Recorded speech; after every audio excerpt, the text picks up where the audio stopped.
नवरात्रों को की सभी को हार्दिक शुभकामनाएं। सीताराम, राम राम।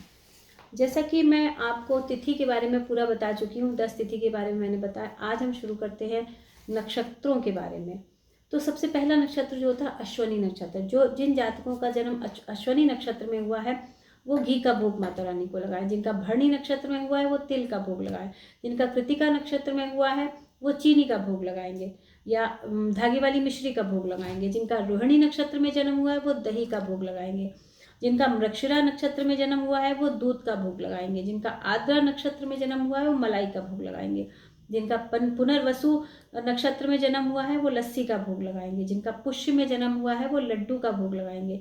और जिनका आश्लेषा में जन्म हुआ है वो फेनी, सूत फेनी जो सावन के महीने में बहुत मिलती है, पतली पतली होती है। अब तो हर समय मिलती है चीज़, लेकिन उस टाइम पे बहुत ज़्यादा मिलती, गोल गोल छत्ते की तरह बनी होती है। उसका भोग आपको आश्लेषा नक्षत्र में जन्म होने वाले जातकों को फेनी का भोग लगाना है।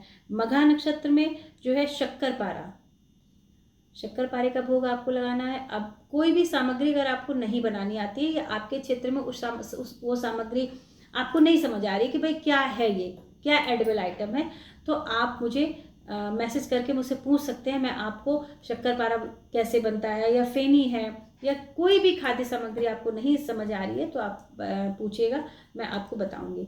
अब पूर्वा फाल्गुनी नक्षत्र में आपका जन्म हुआ है तो कसार का भोग माता रानी को लगाइए। कसार कैसे बनता है? ये चावल से बनता है, चावल के आटे से बनता है। अगर आपको नहीं आता है तो आप मुझे मैसेज कीजिएगा, मैं आपको इसकी विधि बताऊंगी। अगर उत्तरा फाल्गुनी नक्षत्र में आपका जन्म हुआ है तो पापड़ का भोग लगाइए। अगर हस्त नक्षत्र में आपका जन्म हुआ है तो घेवर।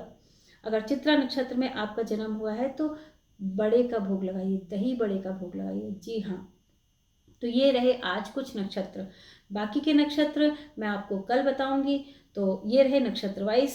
अब आप इसमें अपना अपना नक्षत्र चूज कर लीजिए, आपका कौन सा नक्षत्र है, कौन सी तिथि है, और आप उस नैवेद्य को निवेदित करेंगे। अगर आपको अपना नक्षत्र नहीं पता है तो आप मुझे अपनी date of birth, date of place, date of time message कीजिए। मैं आपको आपका पूरा डिटेल बता दूंगी। और इन्हीं शब्दों के साथ मैं अपनी वाणी को विराम देती हूँ। धन्यवाद।